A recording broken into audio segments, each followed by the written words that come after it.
প্রথমে আমি দোয়া করি আল্লাহ যেন আসিয়াকে সুস্থ করে দেয়। ডক্টর ইউনূসের সরকার কথায় কথায় সংস্কারের কথা বলে না, আসেন একটা সংস্কার দিয়া আপনার এই সংস্কারের যাত্রা শুরু করেন। আসিয়ার যারা অপরাধী আছে এর সাথে বাংলাদেশে এ যাবৎকালীন গত 5ই আগস্টের পর বা এর আগে যতগুলা ধর্ষণের ঘটনা ঘটেছে, সেই ঘটনাগুলোই যারা দোষী প্রমাণিত হয়েছে তাদের প্রত্যেককে পাবলিক প্লেসে সরাসরি জনতার হাতে দিয়ে দিতে হবে। তবে জনগণ ধৈর্যই তাকে শেষ করে ফেলবে না, তাকে ঝুলাইতে হবে বাঁশের মধ্যে অথবা ক্রসের মধ্যে।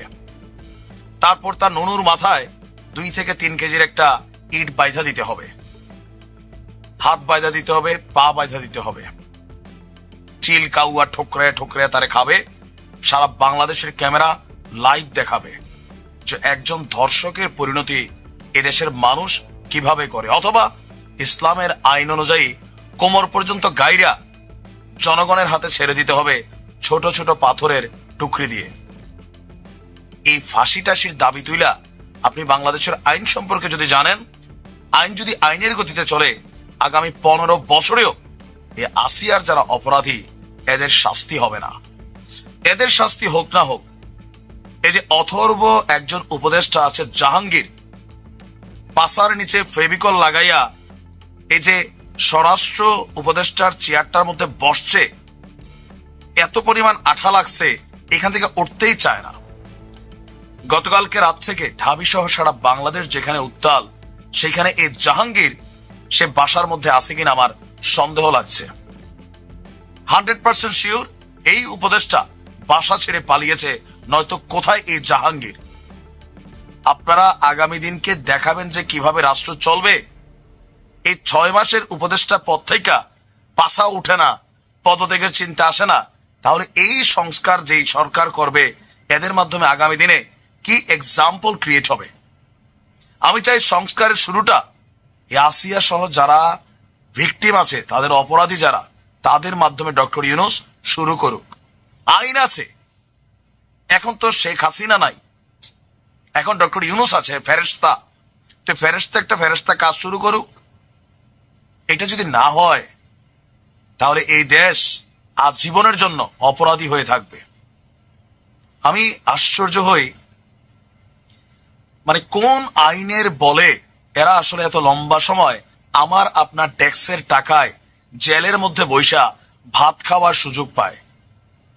প্রত্যেকটা অপরাধী আপনি দেখেন, এই ধর্ষক যারা আছে, এই যে জেলের খাবার কই থেকে যায়, আমি আপনি যে ট্যাক্স দেই এই ট্যাক্সের টাকা এরা ভাত খায়।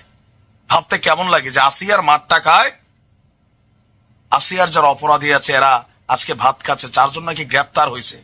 দেখেন, আমার শব্দটা হয়তো উস্কানিমূলক হবে, যদি এই সিস্টেম কার্যকর করা না হয় তাহলে আওয়াজ উঠাতে হবে কারাগার ভাইঙ্গা আসিয়ার এই অপরাধীদেরকে জনগণ ছিনিয়ে নিতে হবে, যেমনটা আমরা 5ই আগস্টের আগে দেখছি।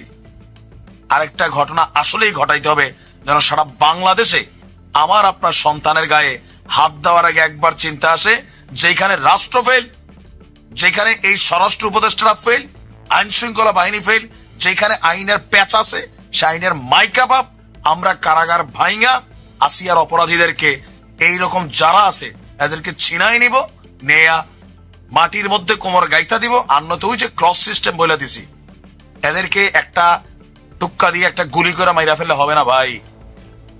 দিন রাত এরা জিন্দা থাকবে, এরা মৃত্যু কামনা করবে, কিন্তু এদের মৃত্যু হবে না। সারা পৃথিবী দেখবে। আপনি বিশ্বাস করেন, একটা শাস্তি জাস্ট এই ওয়েতে দিয়া দেখেন। এদেশে অনেক মব হয়েছে, একটা মব হওয়া দরকার এই লেভেলে আইসা। আমার সন্তান, আপনার সন্তান কতটুকু নিরাপদ, কতটুকু?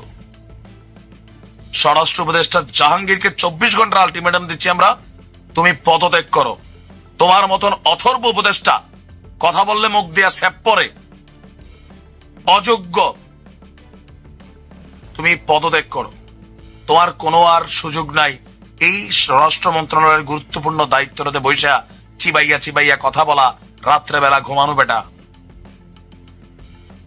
জনগণ কিন্তু জাগতেছে, খুবই খারাপ দিন আসতেছে ইউনূসের সরকারের জন্য।